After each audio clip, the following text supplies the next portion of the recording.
Okay, so as we left off last week, if you remember, we looked at the man that was punished. We were going through various laws, and we had the laws of unsolved murders and marrying female captives, which is sounds like terrible things, marry poor female captives, but we found it's a really good thing. God is good. Watch the study from last week if you didn't see it. It was so good. But the very last part, the Lord says very clearly that if a man is punished by death for a crime that he's committed, and he's put to death, and he is hung on a tree, his body shall not remain all night on the tree, but you shall bury him the same day. For a man hanged on a tree, is cursed by God. Cursed is any man that's hanged on a tree. And Jesus, we know, as we looked at the text and studied it and went forward, was the one that was cursed for us. He was not guilty for punishment by death, but you guys, for any crime. He's committed no crime. Caesar said 3 times. But you guys, for us, we're guilty. How many times over? I mean, if we look at the law, you guys, it's and even some of what we'll maybe see tonight, punishable by death. But Jesus took that death and he became cursed for us. And so we owe him everything. We owe him everything. And as we looked at the text there and came back and saw that those words were prophetic, we'll see again that these words here as well, as we get into chapter 22 with these, the subtitle in my Bible says various laws, and they are. It's amazing how it goes from this is a kind of okay to whoa to okay to whoa. Watch, you tell me if I'm wrong. Look at verse 1. He says, you shall not see your brother's ox or his sheep going astray and ignore them. Basically, verse 1 here, God covers through Moses as he gives this law. He says he covers the sin of doing nothing when you can do something.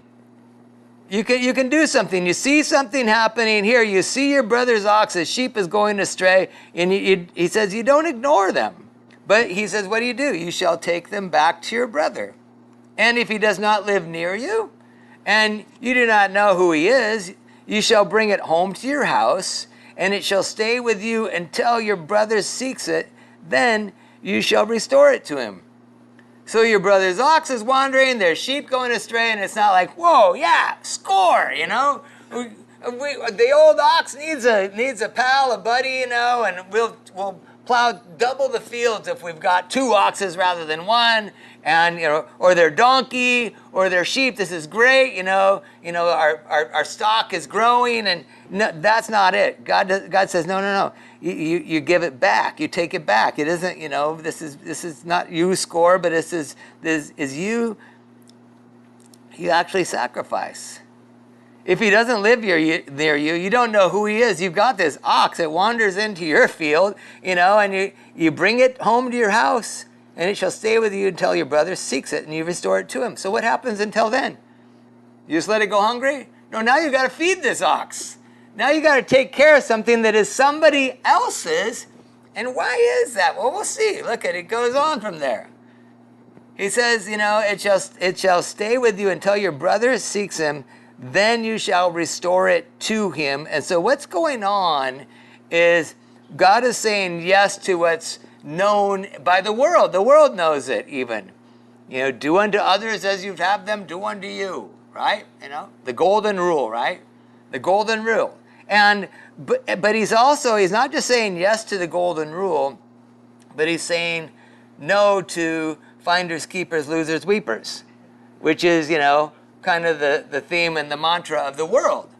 God is saying this is different. The ox doesn't show up again. As I said, whoa, honey, score. We got an ox, quick, let's cut it up and, sacrifice and then cut it up and we'll have dinner for months. But he says, no, you're going to take care of it. You're going to even put yourself in a place of cost at your brother's expense, even when you don't know who he is. This is talk about going the extra mile, And this is nowhere near finders, keepers, losers, weepers. But look at verse 3. He says, and you shall do the same with his donkey or with his garment, or his sunglasses. Yesterday we got a call. Okay, when you have kids, you get those calls, and something's happened. You can tell, and it's in their voices. Nicole's sunglasses were gone. Left them in the cart at Safeway. Sorry, honey, if you're watching, you're exposed. But she was bummed. They were nice. I mean, she's talking about it, and Kim's going, yeah, they're nice glasses. She got them for cheap, but they're expensive glasses. And I was looking at my $5 glasses that I got. $5 glasses. They're a little funky. They're like dated bamboo kind of sides on them, and but maybe too small for my face, as well. They were kids ones, I don't know. But they're polarized and they're plastic and they were $5, and I didn't feel too bad for her, But I did, because I love her, and I did. And she's hurting and bummed and sad, and Kim's like, well, check with maybe somebody turned him in, or maybe somebody will, talk with Shannon over there with it Safeway, maybe, and then sure enough, we get the call, There's good people in the world. There's good people in the world. And I wonder if whoever it was that restored to her garment, worn over her eyes, or her sunglasses, that if they were a believer. I don't know. But there's good people in the world, even those that know, even if they're not believers, they know what's right. They know, they have a conscience that God's given us. And if you deny your conscience, then it's finders keepers. And you wonder about the law of sowing and reaping. If then your finders keeping their finders, or keeping, or whatever it is, then what's going to happen? Is it what comes around goes around? It's not karma. Listen, it's the law of sowing and reaping, and as you do unto others. And so, but I look at this and I think, you guys, God has a lot to say about what goes on in our day. We just, put a different, title to it. Even the same job description. Look at what happens next. Your donkey, your garment, or with any lost thing of any of your brothers, which he loses, and you find it. Look at, I love the end of verse 3. You may not ignore it. God just says, you know what? You take care of other people's stuff. When you have opportunity to do good, you take care of it and you do good. Look at verse 4. You shall not see your brother's donkey or his ox fallen down by the way and ignore them. That's just how it is. You shall help him to lift them up again. His donkey, his ox fallen down, it's in a ditch. You go over and you say, hey, let's, what's that? It's going to take some time out of your day. Hey, man, I'm trying to get to town. My donkey's, kind of slow. And, you got a fine donkey and you're in a ditch, but, or let's put it this way. You're on the way to the other side. You only have so much time in your day. Got things to do. People to see, flesh to feed, and you're going and you're driving by Ukamahame. And it doesn't happen every time, but plenty times. What do you see? Some knucklehead that's backed his ox into the sand. And in the old King James they would say, get your blank out of here, your donkey out of here, they need help getting their donkey out of the sand, their ox, their kind of rhymes almost, but they need help, and you got a truck with a tow strap, and you know that it's going to cost them $100, $150 to get somebody down there, tow truck, come down and whip them out of the sand. And you can do it for $75.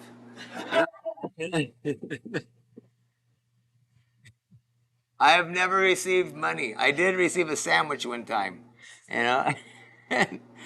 but I did. But it's crazy, It's like, And so I mean, and I love doing it. I'm like I love doing it. Just blowing their minds, helping them out, whatever. There's only been a couple of times where we've been pressed for time where we had to be on the other side for something. And it's like, hey, Lord, send them along another good Samaritan.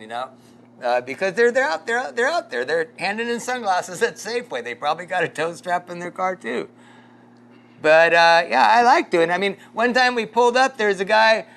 This girl actually had got her car into the sand down there by, Ukamahami, and we drove down the road, and Kim goes, "Oh man, we should go back." And so we turned around, and because you're tootling along, they turn around, we drive all the way down, pull up, and there's this guy, and it's just buried deep. There's this guy standing there, and he's like walking around looking, and the girl's like, "Oh my gosh!" I go, "Hey, well, I got a toe strap. Here's the deal."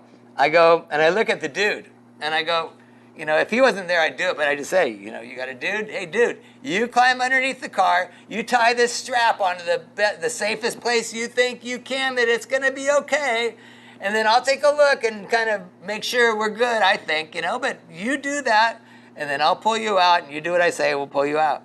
And so he's like, okay, and he's like digging and digging underneath, and he's getting underneath. He's just covered in sand, and he gets the thing strapped on there and tied on. Like, okay, let's pull it out. Pull it out. All right, yeah, okay, stop. Go on, do the thing.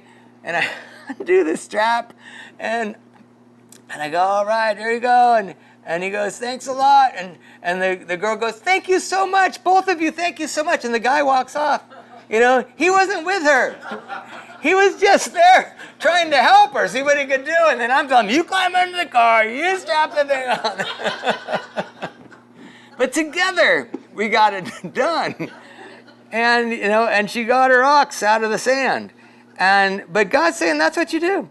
I want you to be one that is, you're not about finders keepers. You're not about, hey, bad luck, brada, but it's, hey, and I want to live by the golden rule. I want to take care of, not only do unto others as I would have them do unto me, but so much so to go the extra mile. I want to feed, I want to take care of, I want to minister, whatever I can. It's going the extra mile, or telling somebody else go the extra mile, climb underneath, and fix it. But all that said, you guys, God's laws, these various laws, there's application for our days. And for people that say, oh, the Bible doesn't speak to our day and our culture, I beg differently. 1,000 years, old this stuff, and the Bible is, it's older than you can think. But God has these laws, and there's application if we're open to it for our good, which brings us to the next portion, which again you could say today. Surely the Bible does speak to our culture right here. Our culture today is in a battle with this right now that's greater than we've ever seen or known it. And why is that? It's been this way. God wrote about it all the way back here. Thousands and thousands of years ago, God had to write about men not dressing like women and women not dressing like men. Why was it? Because people did it. But where are we at today? Why is it exceeding abundantly more and beyond today? See, guys, it's because we're living in the last days. We're living in the times of exceeding abundantly more. We're living in the days of birth pains when it comes to all these things. And so look at verse 5. God's word is where we are. A woman shall not wear a man's garment. There's a distinction, first off, between a man and a woman and what they're wearing. And nor shall a man put on a woman's cloak. For whoever does these things is, God's words, an abomination to the Lord your God. And so it's pretty cut and dry, pretty clear. If it's anybody would say with the previous application, yeah, that's good, that fits, that's right. Here there's not a lot. You don't got to stretch. There's not a lot of question involved here.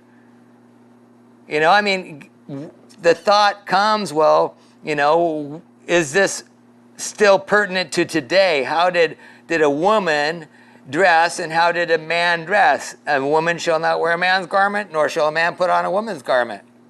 Here's the deal. In these days, how did they dress? In our days, men and women dress differently to great degrees. There's very much a distinction. You go into the women's. Not many men walk into the women's department at Ross or TJ Maxx or Macy's or wherever and go, oh yeah, this blouse looks. It's like there's not like, oh, this is oh, wrong department. From panties to purses, whatever. It's like, this is not my area. And you go to the men's section, and same thing with women and with the men's and what have you. But all that to say, how did they dress back then? They dressed so very like in so many ways. They wore robes. They wrapped cloth around themselves, but they did it very distinctively. The robes, the way they would be worn, they would know that this is the way a man wears a robe, and this is the way a woman wears a robe. They would be girded differently, they would be wrapped differently, they would be adorned differently. All of that, there was a difference. There was clear distinction.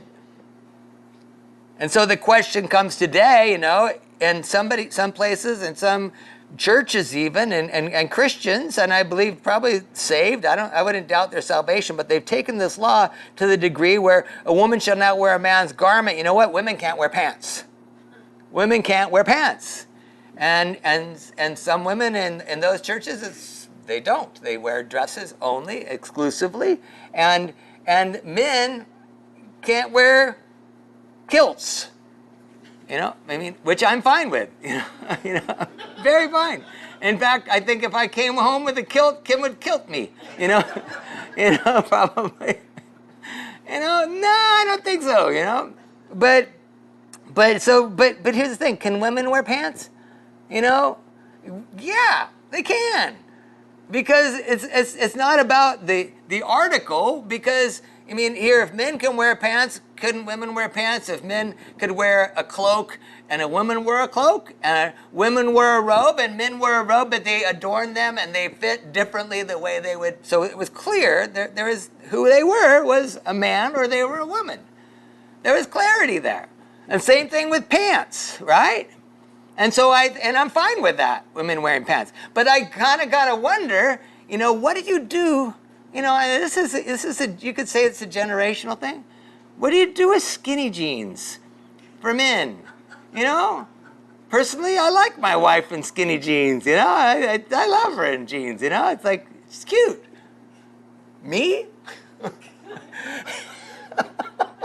Have any of you men ever gone to try on a pair of pants? I don't wear a lot of long pants, but we're going to Colorado and I need another pair of jeans or two, because I can't just wear one pair of jeans or two, maybe for the whole 2 or 3 weeks. You can wash them a couple times. But anyway, so we were somewhere at TJ Maxx or something. I'm like, oh, here, look at these jeans. These are nice. They were some kind of, whatever, and they're okay, $12. And they're kind of washed out looking jeans, man's jeans. And I went to try to put them on. Man, I didn't realize how buff my calves were until I put these things on, man. I'm like, I got them like this far up, no lie. And I'm like, nah. But some guys are like, yeah. And they get them up there. And, hey, how do I look, honey? Try kilt. No. But all that to say, you guys, there just needs to be a distinction. Some guys can pull off the skinny jean thing, that's fine. Phil Wickham can. He's like, hey, girls go nuts, and he's married, by the way, though. He was supposed to marry our daughter, and then it's one of them. We were like, oh, how many goats do you need, But he didn't respond. But that said, you guys, God's made it clear. And in our generation and in our day, there's a skewing of lines. It's what the devil does. It's what the enemy does. He wants to tell you when it comes to, hey, there's an ox in your yard that, who's going to know? Put it over in the stall. It's ours now. He sees there's sunglasses there in the shopping cart, and oh, you know what? Really, those aren't my style, but my wife, my daughter, she'd love them. Like in the pocket. The enemy, just as much so, the enemy will tell people, hey, you know what? Hey, you can wear a dress as a man. Who's making these laws? Whoever said that men can't dress like women and women can't dress like men? God did. God did. And here's the deal, you guys. It's all for our good, all of it. It's for our conscience when it comes to our good with the golden rule and no finders keepers, losers weepers. But I'm gonna care for my brother's, articles and property and as it was my own. And when it comes to this place of, and the enemy will do it, and we'll see more coming up. When it comes to sexual natured things, he wants to make the lines blurred. And right now, you guys, it's not like the lines are blurred. It's like he's got the world today in a place where there's no lines. There's no lines. And to say there's lines, you guys, then you're a hater. And we're not going to go into all the details of that. We've all heard it before and you know it. But God says, these things, these rules, these guidelines, they're for your good. They're for our good. And so like I said, you go from some light stuff to some heavy stuff to, look at verse 6. This is heavy. If you come across a bird's nest in any tree or on the ground with young ones or eggs, and the mother is sitting on the young or on the eggs, you shall not take the mother with the young. You shall let the mother go, but the young you may take for yourself, that it may go well with you. Breakfast, eggs, and that you may live long.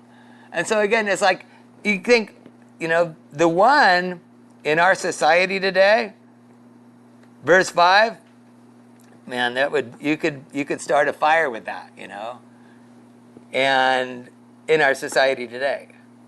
But there's a bird's nest in a tree or on the ground, there's young ones, there's eggs, the mother sitting on the young or on the eggs. Don't take the mother with the young. Let the mother go, but the young, you can eat. You can take it. If it's a chicken, you can take it home to make it your own, that it may go well with you, that you may live long. So there's this opportunity for food, but at the same time, there's a desire to continue the work that if the mother is there, again, on the eggs, you don't take the mother because what? She can have more eggs. She's going to be able to produce for you all these things. But watch what happens next. This is very sensible, common sense. Look at verse 8. When you build a new house, you shall make a parapet for your roof, because they would hang out on the roof. The roofs would be flat. They would hang out on the roof. It was a place to hang out in the evening and what have you. And a parapet, of course, a railing. It would be a wall around, but a low wall, but it's a railing type of a thing around your roof. Why? That you may not bring the guilt of blood upon your house if anyone should fall from it. So it's just common sense. You build a house, and you're going to have people visiting and up on the roof, then you're going to make things safe. And it just follows over. You can take that and bring it over into every other area of, railings on a stairway inside your house and any other area that you would see that someone could be hurt on your property. You need to take care of that. I remember when we were building our house and there was like all of these pieces of rebar sticking out of the cement all over the place. And I was like, this is so gnarly, If somebody comes down here and somebody fell on, you've probably seen those pictures of guys that get stuck on rebar or whatever, it's gnarly.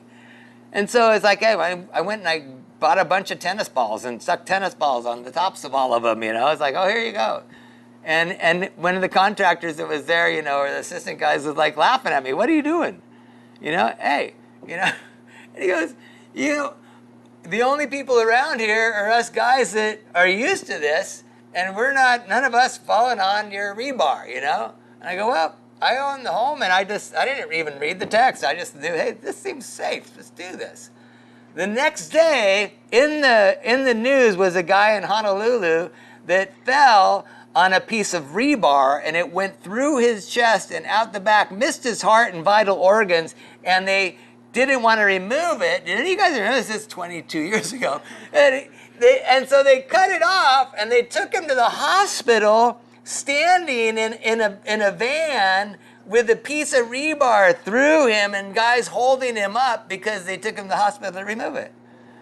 And I was like, oh my gosh, it was on the news, and we didn't have cell phones for taking pictures of things like that. But like, I just wanted to take it and show, hey, you guys, check this out. Construction worker, on rebar. But all that to say, again, there's just common sense things when it comes to taking care of your property and others' property and those on your property and how you should dress. But we'll get to a little more of that in a minute here. But look at verse 9. Again, God is separating here. Look, he says, you shall not sow your vineyard with two kinds of seed, lest the whole yield be forfeited, and the crop that you have sown, the yield of the vineyard, be forfeited. And so, again, the idea of sowing your vineyard with two kinds of seed, why would you do that? And the idea, you think, what's wrong with that? There's not anything necessarily wrong with that I could find, because I asked the question as I read it. Well, what's wrong with that? But during this time, it was common practice for pagans. It was a superstitious practice that, putting certain kinds of seed together with other kinds of seed were kind of a magical combo. And this was going to please and bless the gods that are going to then bless your crops. And God's basically separated his people from doing things the way that the nations that he's driving out before them the way that they would do. And then he says, verse 10, you shall not plow with an ox and a donkey together. And I thought, well, that's right, because that poor donkey's going to get dragged along by the ox, or the ox is going to be held back by the donkey. Somebody's getting hurt here, somebody's going along for the ride, or whatever. I don't know, but those were my natural thoughts. But then I actually read by this commentator from way back. I forget his first name, but his last name is Poole, Poole. And he said, part of the reasoning for this not having an ox and a donkey yoked together was because donkeys could have really bad breath. True! No, I'm not making it up. Donkey breath. It's true.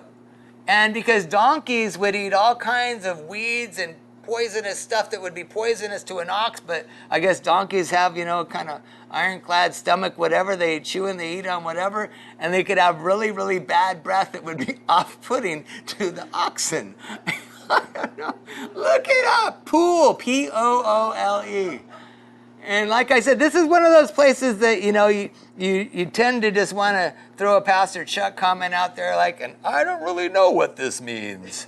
Verse 11, and but there's some commonality here. Look at this. So we've got, don't sow with two kinds of seed, don't plow with two different animals, an ox and a donkey. Donkey breath is bad. And then verse 12, verse 11, you shall not wear cloth of wool and linen mixed together. Now we know that there's the scripture that talks about the one piece of material pulling away from another, and you don't sew a patch and, put new wine in old wineskins and such like that, and the making of a patch and one tearing away. But in this case here, again, it's that the idea of from what a couple of commentators said, it's a magical combo. You're putting together the wool and the linen in this way. And so again, when you look at this, you shall not do this, you shall not do this, you shall not do this, these combo packages, God is separating his people from basically worldly pagan practices and worldly ways. And so the next portion is he's, again, still separating, but in a different way. You don't do this, you don't do this, you don't do this. Verse 12, this is what you do. This is what you shall do. He says, you shall make yourselves tassels on the four corners of the garments with which you are covering yourself. And so 4 tassels on the 4 corners of the garments that you would wear. So basically, the practices before is that you would not find yourself in a place of being linked together with the world and their ways and being seen as living life their ways and doing those same kinds of things. But here you're going to be different, and you're going to use one seed in one kind of a field, and you can then rotate your crops.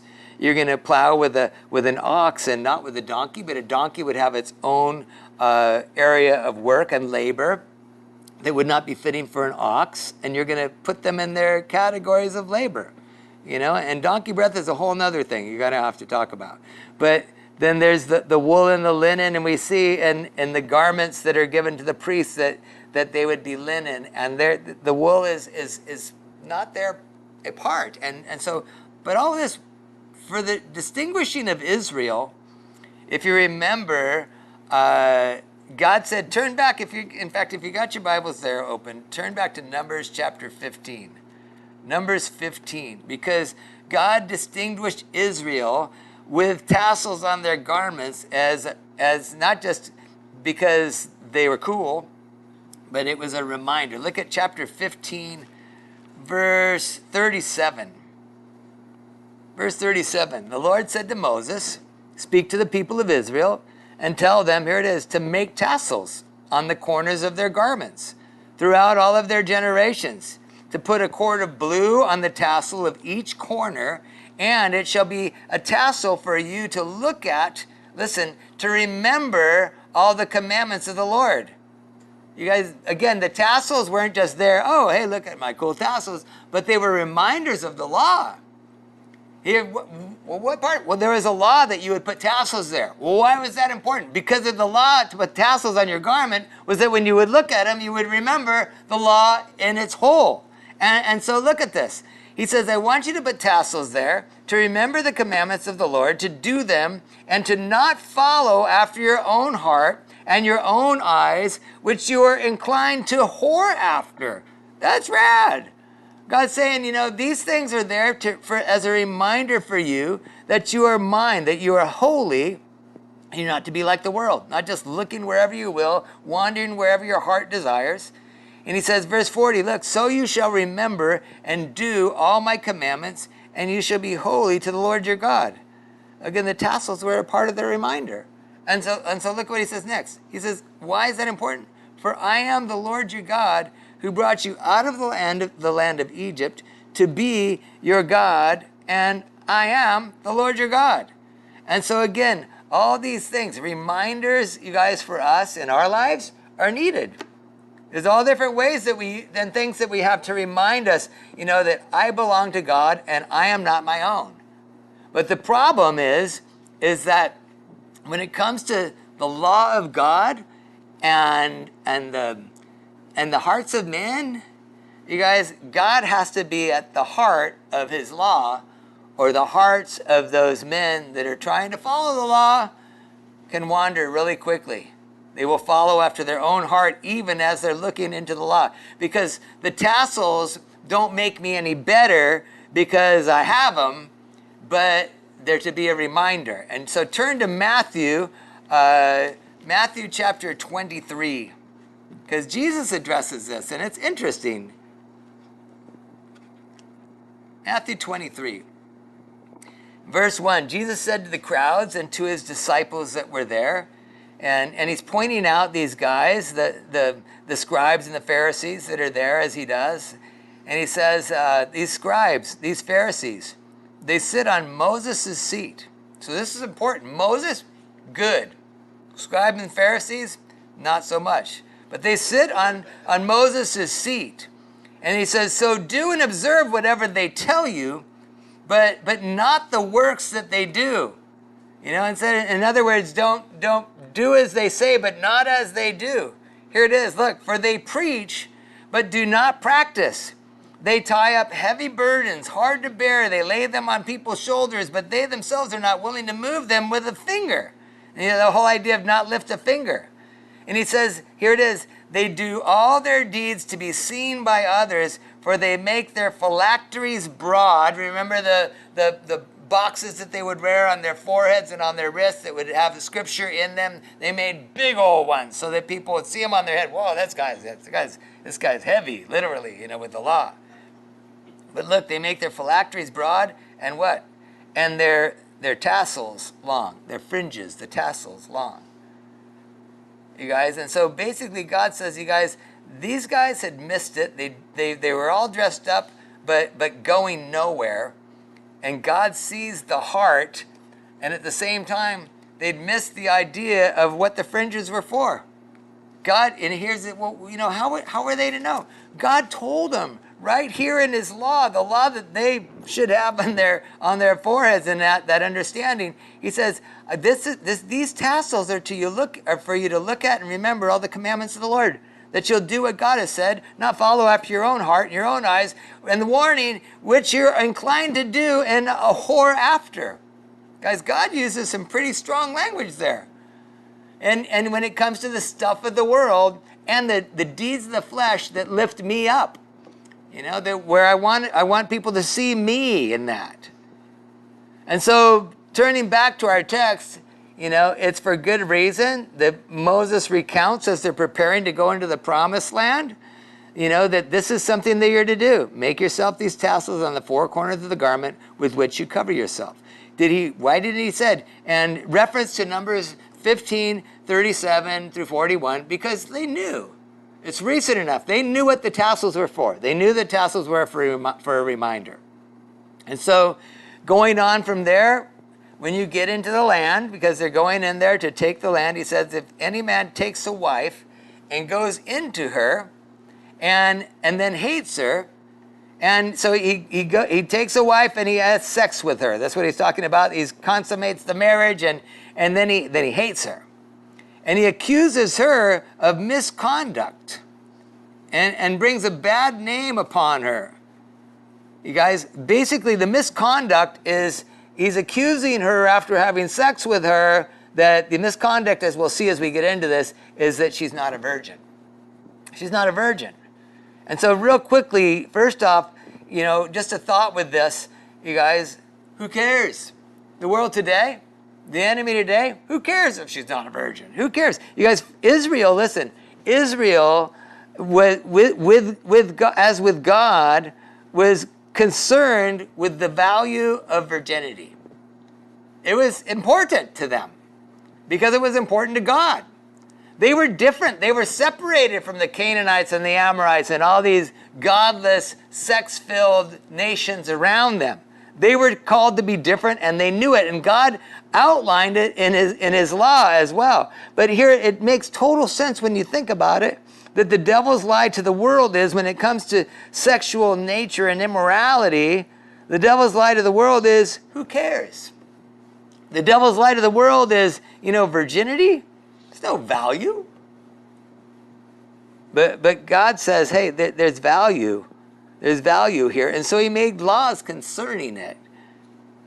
And there's quite a bit on it as we go through here. But watch. So the first is that this guy says, you know, he has sex with his wife, and then he doesn't like her. He's like, and he accuses her of, she wasn't a virgin.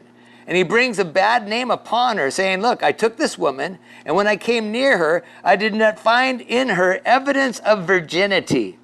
And then the father of the young woman and her mother shall take and bring out the evidence of her virginity. They shall bring it to the elders of the city and the gate. And the father of the young woman shall say to the elders, I gave my daughter to this man to marry, and he hates her.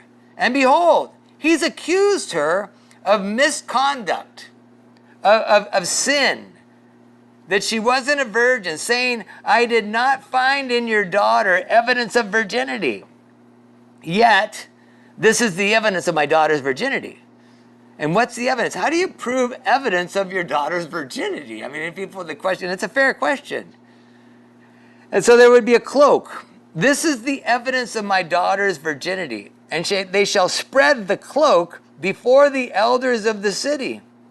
And then the elders of the city shall take that man and whip him, and shall fine him 100 shekels of silver, and give him to the father of the young woman, because he has brought a bad name upon this virgin of Israel. Now, real quickly, you know, again, the proof of virginity was in the cloak. And this is not something that's done today, though as I was reading, there's some places in in Muslim countries and all, where they marry their daughters off young, where this is still commonplace. But the cloak would be a cloak or a robe that would be there given to the couple, and when they would marry, they could be betrothed before, but when they married and they consummated the marriage, they would join together upon this cloak, and there upon the cloak would be the proof of the purity, as there would be blood. Now, people say, but yeah, that falls apart because that doesn't work. It doesn't. But here's the deal, and I thought, well, I don't know. Is that so? I just don't know. I'm not a doctor. Ask a doctor. So I called doctors online. And they laughed at me. Really? What? I'm just reading a Bible text to you. Just listen, would you please? No, I didn't do that. But I Googled instead, because it was more comfortable talking to someone that didn't see me, at the time. But I asked Google, and as I looked, I found that, it was common, and it made sense and it makes sense even more so when we think about it, because what we know from our study of the Word is that they would give their daughters in marriage. When did a young boy become a man? Bar mitzvah at 12 years old. And so when would a young girl become a woman? 12 to 13 years old. And it was common for a young girl to marry from 12 or 13 to 15 years old, becoming an old maid, kind of thing. It's how it worked. And you think, well, that's sick. How could somebody be marrying some young 12, 13-year-old girl? But you think about it.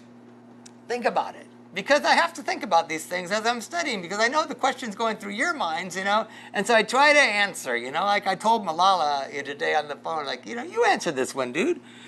He didn't have an answer, but no. Here, 12 to 13-year-old girl getting married? Listen, back then, a 12 to 13-year-old girl was probably more mature than a lot of, 22 to 23-year-old girls. I mean, the maturity level was crazy different as they're growing up, and the way that they were taught and they were raised, and what was almost just expected, that they would be married at a young age like that. Then you think about it, it's like even 100 years ago, and it's like where were boys don't mature, maybe ever, in our society, If they move to Maui, it's like Neverland. You don't ever have to grow up, But you'll face the consequences of that. But the maturity level 100 years ago of boys and girls was much, much younger than it is today. Yeah, 100 years ago, it was to be an adult, a man, it was considered an adult, and in our nation in the 40s and 50s, it was made 21 years old. You're an adult. 21 years old. And then we started sending, young boys to war at 18. It's like, wow, we better make them adults, this isn't right, And then you got all these 18-year-old kids, and it's like, well, what's the drinking age going to be? And what are we going to, it's like, but all that to say, you guys, we live in a generation in our world where you don't have to grow up. And and to look at, a 12 or 13-year-old girl and the things that they're faced with in our day, they're not led or taught to care for themselves and grow up, and they're not educated in the manner that, we should be far surpassed where they were then. You ever looked at some of the studies from back in the early 1900s and the New England Primer, and one of the first books on for kids in school on how to learn to read and write and stuff? It's like all these Bible verses, filled with Bible verses. The New England Primer from the 18, what, anybody know? Give me a number. 18, 97, 99, 80, 86, 80, 74, 76, 1776? No, I don't know. But the New England Primer, look it up. I've got one at home, actually. But it's amazing. Young kids growing up with this stuff that, like, in high school, they'd be like, I don't know. It's like, not to beat on high schools here in these days, but you guys. So here's this young girl, and at 12 to 13 years old, this this proof of purity by a cloak there where the marriage would be consummated upon, it would work. It would work. Look at verse 18. And then the elders of the city, again, we read this guy, he's lied, and here's the proof. They take the man and they whip him, and they shall fine him 100 shekels of silver and give them to the father of the young woman, because he had brought a bad name upon this virgin of Israel, and she shall be his wife. Bummer for her, and he may not divorce her all of his days. So hopefully the guy learns his lesson after a good beating and a fine, and he's going to treat his wife better. But look at verse 20. And there are other laws that we've seen and we will see for the protection of women in so many ways. But he says, verse 20, but if the thing is true, oh no, the evidence of virginity was not found in the young woman, then they shall bring out the young woman to the door of her father's house, and the men of her city shall stone her to death with stones. This is rad, because she has done an outrageous thing in Israel by whoring in her father's house. Guys, again, strong words God uses here. But this is the way that he sees it. Look, so he sees it as not just, oh, she sinned, oh, she made a mistake. No, he sees it, you guys, as evil. And people say, that's extreme. Yeah, it is. But it is evil. And to say it's not, is argue with God. Argue with God. But here it's an evil that probably most of us in this room have committed, in the past maybe. I don't know, or many. I don't want to know. But I know this, that guys, we live in an age of grace, but here there's this, this is pre-cross, and God's saying you need to purge the evil from your midst. You cannot live and practice as the pagans did. You cannot walk in worldly ways. Again, these are all laws for their good. And how is there good in that? You're going to purge the evil from your midst. You guys, we saw it back in chapter 19, in verse 19, where the Lord said very clearly, he's speaking of the witnesses, and you need to have not just a single witness, but at least 2 or 3 witnesses, and if a malicious witness arises and he's lying and he appears before the Lord and there's proof that he's lied, then you take that false witness that's accused his brother falsely. In verse 19, chapter 19, you shall do to him as he had meant to do to his brother. Wow, payback's bummer here. He says, and so, here it is, you shall purge the evil from your midst, and the rest shall hear and fear and never again commit any such evil among you. Again, he's doing this for the good of the people, that with these laws in place, there's going to be less sin prevalent and among the people roaming freely. In chapter 21, verse 21, we saw the same thing. As we looked at that place of this, these are just recent studies. The stubborn, rebellious son isn't listening to his dad or his mom. They're disciplining him. He doesn't listen. They take him to the elders of the city gate. They say to the elders, our son is stubborn. He's rebellious. He won't obey us. He's a glutton. He's a drunkard. The men of the city shall stone him to death with stones. Why? Look, so you shall purge the evil from your midst, and all Israel shall hear and fear. Guys, one of the reasons that sin is so rampant in our day is there's no consequences. You can go grab yourself a shopping cart, I'm told, and go to Safeway, load it up with stuff, and go walking out to your car, and especially if you're dirty and ragged and looking homeless, and you just take off with it, no big deal. And you can keep the shopping cart, take it down the road and stick it in the park somewhere, and you guys, no laws. You guys, dump your car on the side of the road, and well, why not dump it? I'll just live in it. It's still fairly clean, all up and down our highways and all the rest. There's no consequences. When it comes to so many different things, and the police are so overrun with grievous, sin and crimes and things going on, that they kind of have to pick, well, what can we do and what can't we do? And then you have laws put in place to protect criminals, and it's like, Guys, we don't live like this. Why is evil waxing worse and men's hearts growing colder? Because there's no consequences. God has said these are the consequences, and when you have these consequences, you shall purge this evil. Note, he says it's evil, evil, evil. These things are evil in God's eyes. Evil from your midst. And so lying and rebellion, all kinds of sexual immorality, God says it is evil. Again, today, it's common. Not just common, but acceptable. And not just acceptable, but expected, really, in our world today. And God says in verse 5, remember? Right there in the midst of verse 5, he said, whoever does these things is an abomination to the Lord your God. It's evil.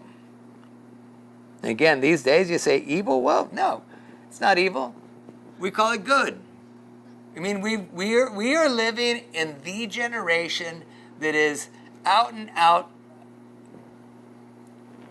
for the greater part, accepting of evil and calling good you that want to live righteously and desire a nation and a people to live righteously.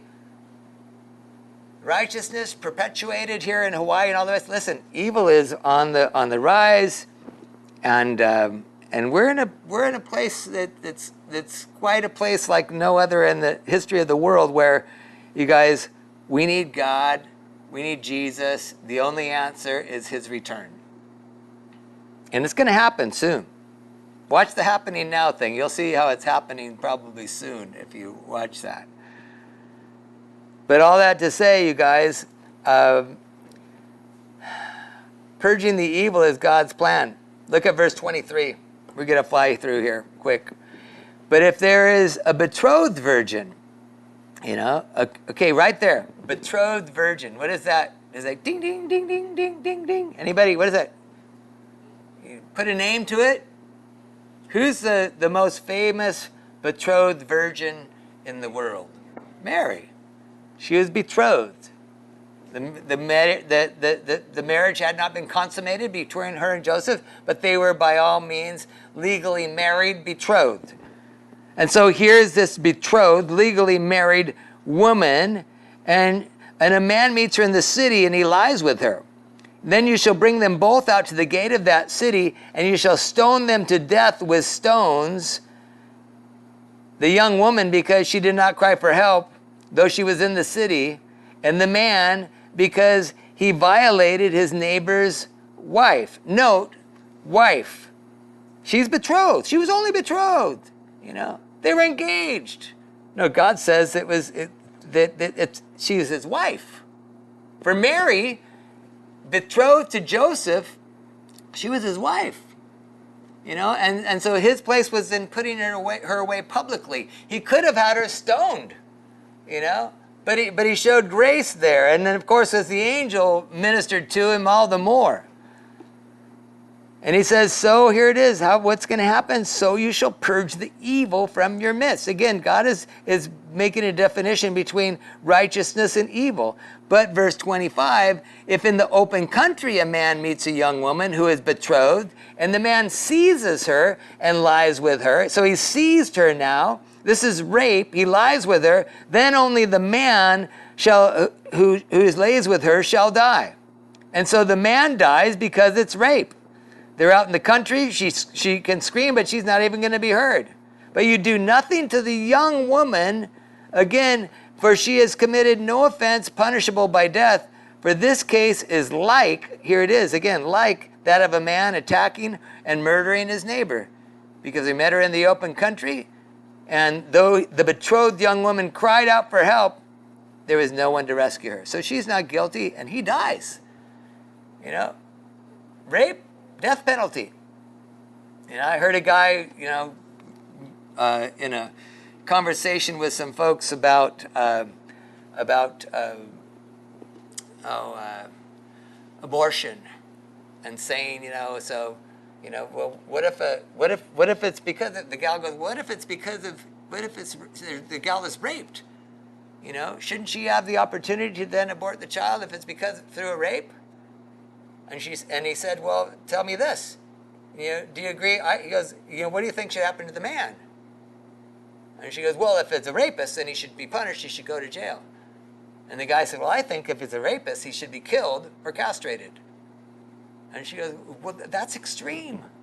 That's extreme. And he goes, all of it's extreme. You can't kill him. That's wrong. Can't kill him when he's committed a rape, but here's an innocent baby, by no means there by its own choice. The man made a choice, we're going to let him go. The baby had no choice, and now death penalty for the baby, but the rapist goes free after a little bit of counseling. You guys, our world is so mixed up and messed up, and God's laws, they make a lot of sense. Praise God for his grace in the midst. Let's finish it here with this. Look. So verse 28, if a man meets a virgin who is not betrothed, so she's a virgin, she's not betrothed, she isn't engaged, and he seizes her and lies with her, and they are found. So this is the idea. This isn't rape, but she's been found. She's been discovered, is another translation there. She's been found out, presumed, consensual sex there, and she wasn't crying out. It says there, then the man who lay with her shall give to the father of the young woman 50 shekels of silver. So for here, they together consented to sex, and here it's found out, it's discovered. The man now is to pay the father of the young woman 50 shekels of silver, a dowry, and she shall be his wife because he's violated her. And he may not divorce her all the days of his life. And so note here too, the responsibility is on the guy, big time. And so God is fair, and he's just as you go through these things, and all these laws are for their good. Last but not least, verse 30, a man shall not take his father's wife so that he does not uncover his father's nakedness. And so a man shall not marry, again is another translation of that, where it says take his father's wife. NIV translation translates it as marry. It's fitting. He's not to marry his father's wife. This wouldn't be his mother. This is his father's wife. So this would be his stepmom in that sense. And it's considered incest. It's so that he does not uncover his father's nakedness. And we see this addressed with the church at Corinth in 1 Corinthians chapter 5, verse 1. Turn there quick and we'll close with this. 1 Corinthians chapter 5, verse 1. Paul's writing to the church there. He says, it is actually reported that there is sexual immorality among you in the church. He's writing to him. He says, it's of a kind that's not tolerated even among pagans at this time. Would have been before, but here, even among the Greeks, it wasn't tolerated. For a man has his father's wife. Again, this is his stepmom. He's married. He's taking her as his own. And he says, and you're arrogant. You guys don't even care, church. He says, you ought rather to mourn. Let him who has done this be removed from among you. He says, though absent in the body, I am there. I am present in the spirit. And as if present, I have already pronounced judgment on the one who did such a thing. When you are assembled in the name of the Lord Jesus, and my spirit is present with the power of our Lord Jesus Christ, you are to deliver this man to Satan for the destruction of his flesh, so that his spirit may be saved in the day of the Lord. Your boasting is not good. You guys, the idea is this guy is there and hanging out, worshiping, having some brunch together after church, whatever it is, and they're all just fine with it. And I thought, too many churches and Christians today boast in their acceptance. You guys, when he says, hey, you're arrogant, you boast of this. They boast in their acceptance of all kinds of sin, and all in the name of kindness. In the name of love. God says, no. Look down at the end of the chapter there in verse 12. He says, for what do I have to do with judging others? He says, is it not those inside the church whom you are to judge? God judges those outside. You purge the evil person from among you. You could just say, purge the evil from among you. You guys, so, and there's a lot in the midst there that we didn't have time to look at, but it's speaking of sexual immorality and things associated with people that are sexually immoral in the world, idolaters, swindlers, all these things that are happening out in the world. God says, that's going to happen out in the world. I'm concerned right now, he says, with what's happening in the church. And so here it is, again, purge the evil from among you. You guys, that's been kind of the theme of our whole chapter tonight in chapter 22. And so we see here, though, in 1 Corinthians 5, it's not just for Israel. But you guys, it's for the church. It's for us. It's for the betrothed, for the bride today. You guys, we need to keep our eyes out for the evil that wants to make its way in among us. Every one of us. And with that,